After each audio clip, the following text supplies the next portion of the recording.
اس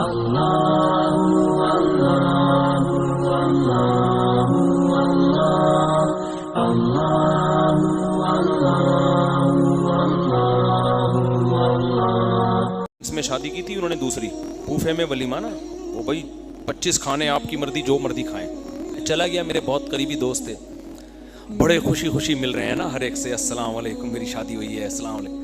مجھے پتا تھا کہ جب اس کی بیوی کو، ان کو بیوی کو پتا نہیں تھا سسرال کو، پہلے میں لوگوں سے کہہ رہا تھا یہ جتنا ابھی یہ چمک رہا ہے نا، یہ اس کی حالت دیکھنا ایک ہفتے بعد. وہ سمجھ رہا تھا کچھ بھی نہیں ہوگا، وہ سمجھ رہا تھا سب خوش ہیں اور سب مجھے مبارکباد دے رہے ہیں. کوئی بٹیر کھا رہا ہے، کوئی بڑا وی آئی پی ولیمہ کیا، کوئی فش کھا رہا ہے اور لا کے پوچھ رہے ہیں آپ بٹیر لے آؤں آپ کے لیے یا فش لے کر آؤں. تو لوگ بڑی حسرت سے اس کو دیکھ رہے تھے، یار مفتی صاحب آپ کے بیان سن کے اس نے شادی کی اور دیکھیں کیسا چہرہ چمک رہا ہے. دولہا بھی بڑا تھوڑا ہینڈسم تھا، تو کیسا چہرہ چمک رہا ہے. میں نے کہا ابھی اس کو پتہ نہیں ہے بیچارے کو اس کے ساتھ ہونے والا کیا ہے.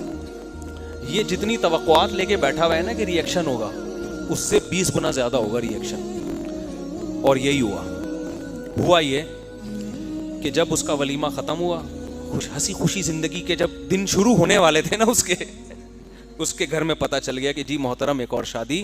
اچھا اس نے شادی بھی کی طلاق یافتہ بچوں والی سے. جب اس کو پتہ چلا ہے نا، 3 دن چھپنے کے لیے میں نے اس کو کمرہ دیا یہاں پہ. میں کسی کو دوسری شادی کے بعد کمرہ رہائش کے لیے نہیں دیتا نہ چھپ، کیونکہ میں کہتا ہوں بھائی مزے تم اڑاؤ، ہم اپنی ٹینشنیں بھی پالیں اور دوسروں کی ٹینشنیں بھی پالیں. بھائی ہماری اپنی ٹینشنیں کم ہیں، ہم ہر دوسرا شادی کرنے والی کی ٹینشن بھی ہم لیں، ہمارے اپنے تو نمٹنے دو ہمیں.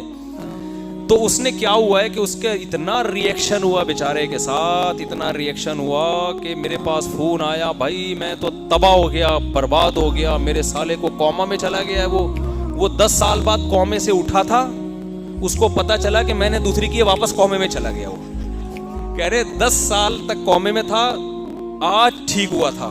جیسے ہی ٹھیک ہوا اس کو اطلاع ملی کہ تمہارے بہنوں نے دوشادی کی، واپس کومے میں چلا گیا. وہ بھی میرے کھاتے میں ڈال دیا کہ تیری وجہ سے کومے میں گیا. وہ سسر صاحب نے جو کچھ ہوتا ہے وہ بتانے کی کر کے دیکھو تو پتا چلے گا. اتنا ٹینشن میں آیا ہے بیچارہ کہ مجھے فون کیا اس نے، مفتی صاحب میں بہت پریشان ہوں اور میں سوچ رہا ہوں کہ میں چھوڑ دوں، میں دوسری کو چھوڑ دوں یا کیا. میں نے کہا نہیں، دیکھو چھوڑنے والا کام نہیں کرو. اب ہر آدمی اس کو کوئی تسلی دے نہیں رہا. جس کے پاس جائے لوگ اسے کہتے ہیں کہ میں نے منع نہیں کیا تھا. سنی نا، یہی ہوگا.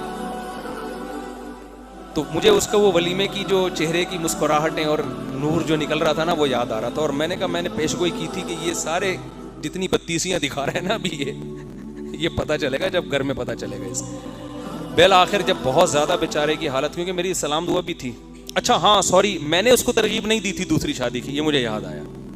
میں نے کوئی ترغیب نہیں دی تھی، وہ انہوں نے خود سے کی تھی جی. وہ پھر میں نے کہا، میں جب بہت ہی حالت خراب ہو گئی نا، سگریٹ وہ پیتے نہیں تھے، سگریٹ شروع کر دی اس نے ٹینشن کے لیے. اور مجھے کہہ رہا تھا میں نشے کی طرف جا رہا ہوں. اب اتنی دباؤ، اتنی ٹینشن، کیونکہ اب غیرت مند آدمی کے لیے چھوڑنا بھی آسان نہیں ہوتا. وہ کہے گا یار کیسے چھوڑیں گے، لڑکی کے باپ بھائی کو کیا منہ دکھائیں گے ہم. تو کبھی کہتا ہے میں چھوڑنے پہ لگاؤں، دوسری کو طلاق دینے والا ہوں، کبھی کہتا ہے نہیں یار. تو میں نے اس کو بلا لیا، میں نے کہا اس کو میں نے کھلایا کھانا، میں موڑ لے گیا، میں ان کو کھانا کھلایا، ٹائٹ سے دودھ پتی پلائی. میں نے کہا دیکھ اس ٹینشن میں جینے کا اپنا مزہ ہے. میں نے کہا آپ اپنی بائک یا گاڑی کے پیچھے موسٹ وانٹیڈ لکھوا دو.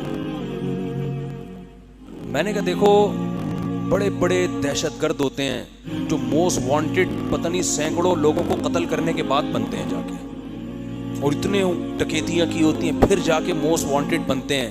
آپ بچپن میں موسٹ وانٹیڈ، اور بڑے فخر سے بتاتے ہیں نا، وہ بڑے بڑے دہشت گرد ڈان بڑے ہوتے ہیں، علاقہ کے بدماش بنے ہوتے ہیں. میں نے کہا گریبان کھولو، اب یہ بٹن بند کرنے کا نہیں ہے، بنیان کے بغیر کرتا پہنو، بال بکھیر لو تو، اور ایسے گھومو محلے کا بدماش آ رہا ہے کی ہے جس نے جو اکھاڑنا ہے اکھاڑ لے. صحیح ہے نا، واقعی میں، آپ مذاق نہ سمجھیں. میں نے کہا ایسے گھومو، بال وال بکھیر لو، بٹن بلکہ ٹیڑھے بٹن لگاؤ نا، یہ والا بٹن اتنا تو میں نے نہیں کہا، لیکن آئندہ کوئی کرے گا تو میں کہوں گا یہ والا بٹن یہاں لگا لو. ایک پائنچا ادھر جا رہا ہے، ایک پائنچا نیچے، اور ایسے گھومو. بولا جس کے باپ نے جو اکھاڑنا ہے اکھاڑ لے. کیونکہ لوگ پتہ ہے بے غیرتی کے تانے, تجھے چھوٹے چھوٹے بچوں کی حیا نہیں آئی, تجھے اپنی ماں کا خیال نہیں آیا, تجھے اپنے قومے میں اٹھے ہوئے سالے کا خیال نہیں آیا. اب یہ دلائل کا جواب دے رہے تھے نا, نہیں میں ایسا نہیں ہوں ایکچولی, یہ نا دلائل سے جواب. ایکچولی اصل میں بیوہ عورتوں کا گھر بسانا بھی تو اسلام کا حکم ہے. ایکچولی وہ اچھا یہ انہوں نے جو شادی, اب وہ اتنی ڈیٹیل میں جاؤں گا, بولے گا یار آپ نے تو سارے کچے چٹے کھول دیے میرے, تو ورنہ ان کی بڑا دلچسپی سے پوری ڈیٹیل میں جا نہیں سکتا میں. تو خیر اب کیا ہے, میں نے کہا بھائی اب دلائل سے جواب دینا چھوڑ دو. دلائل کی دنیا میں آپ لوگوں کو چپ نہیں کرا سکتے. اب آپ نے لوگوں سے کہنا ہے ہم ہیں ہی بدماش, ہم ہیں ہی برے آدمی, ہم کام ہی الٹے کرتے ہیں. وہ سب کہیں گے نا تمہیں شرم نہیں آئی چھوٹے چھوٹے بچوں کے ہوتے ہوئے شادی کرتے ہوئے, بولے میں بے شرم ہوں, میں شرم لیس انسان ہوں. یہ شرم ورم ہوتی کیا ہے؟ بدماش اسی طرح بات کرتا ہے نا. ابے کوئی ڈاکو آیا کہ تمہاری کنپٹی پہ بندوق رکھے اور بول پیسے دے آپ کو, تمہیں شرم نہیں آتی, وہ کیا کہے گا, شرما کے چلا جائے گا واپس. کیا خیال ہے؟ بولے گا میں نے تیرے سے مشورہ نہیں مانگا, پیسے مانگے ہیں, پیسے دے. تو دوسری شادی بھی کام بدماشی والا ہے. یہ تمیز سے بعض کام ہوتے اچھے ہیں مگر معاشرے نے اس کو بدماشی بنا دیا ہے. اگر آپ دلائل دینے پہ آ گئے تھی, ایکچولی دیکھیں وہ مفتی صاحب کا میں نے بیان سنا تھا, وہ ایکچولی عورتیں زیادہ ہیں مرد کم ہیں, یہ بیچاری بیوہ کہاں, یہ بیوہ اگر تمہاری بہن ہوتی تو بھی تم اسی طرح ری ایکشن کر رہے ہوتے.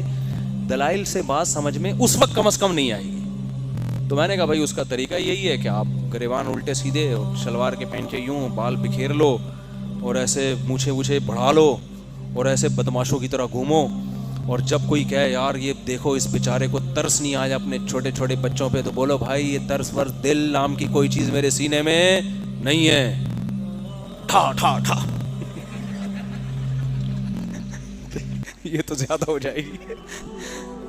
وہ جب میں نے 10-15 منٹ ان کو یہ تقریر کی نا, کہہ رہے خدا کی قسم اتنا سکون ملا ہے بتا نہیں سکتا. کہہ رہے میری ساری ٹینشن کیا ہو گئی, ختم, ساری ٹینشن ختم. واقعی ان کے چہرے سے لگ رہا تھا ان کو ریلیکس, تو ریلیکس ہو گئے. ریلیکسنگ کا چٹکلا سنا ہے ایک سردار جی سے, وہ سردار جی بھی سن رہے ہوتے ہیں یار آج کل. سردار جی سے پوچھا آر یو ریلیکسنگ, اس نے کہا نہیں I am Ranjit Singh, I am not relaxing. تو وہ کہہ رہے میں کیا ہو گیا, انہوں نے بتایا ایسا. میں نے کہا یار بس کیا ہے تو کیا ہے, بھاڑ میں جائے, جس نے جو اکھاڑنا ہے اکھاڑ لے. کیا مار دیں گے نا تو مار دیں, شہادت ہورے مل جائیں گے اس کے بدلے میں آخرت. تو وہ بڑے پھر بھی گھر نہیں گئے وہ. تو میں نے کہا ابھی فی الحال آپ گھر نہ جائیں, اس لیے کہ جو تھوڑی آپ کو سکون ملا ہے نا الٹی الٹی باتیں کر کے, تو وہ پھر دوبارہ سے وہی. تو میں نے کہا کہ اب آپ ایسا کریں کہ آپ کے سسرال والے بولیں گے آدھا داماد تھا اب آدھے سے بھی گئے. وہ آدھا داماد شیر ہونے پر اتنی تکلیف ہے, تو اب آپ ان کو یہ شو کراؤ پورا داماد مارکیٹ سے کیا ہو گیا ہے شارٹ, نمبر بند کر دو. اب وہ بیچارے فون کر رہے ہیں کہاں گیا کدھر گیا. اب وہ نا ان کو غم, ابے اتنی حالت میں کہ خودکشی تو نہیں کر لی اس نے, کیونکہ اس کی حالت ایسی ہو گئی تھی کہ لگ رہا تھا یہ مر جائے گا. تو وہ ٹینشن میں بھائی کہاں ہیں. تو میں نے کہا جب بہت زیادہ ان کو فکر ہو جائے نا کہ بندہ ہی نہ شارٹ ہو گیا, تو پھر بولے میں ایک منحنی سی آواز نکالو, میں زندہ ہوں, یہ نہیں بتانا یہاں پر ہوں, ورنہ میں نے کہا جو تمہاری حالت ہے پھر میری یہ حالت ہو جائے گی حقیقت. اور تمہاری تو شادی ہوئی ہے, تم پہ تو یہ حالت سوٹ کرتی, میرے تو کچھ بھی نہیں ہوا, میں کیوں غم تمہارا اٹھاؤں بھائی, میرا نہیں بتانا. اور میرے پاس کوئی آتے بھی نہیں ہے اس طرح, کہیں کوئی بھی دوسری شادی میں بندہ غائب ہو جائے تو میرے گھر تلاش کر رہے ہو آ کے کہاں گیا. وہ تو اپنے پرانے دوست تھے, وہ اتفاق سے, اور وہ حالت بھی ان کی مرنے والی ہو گئی تھی. تو اس کے بعد پھر اللہ کا شکر ہے اب سکون میں ہے الحمدللہ.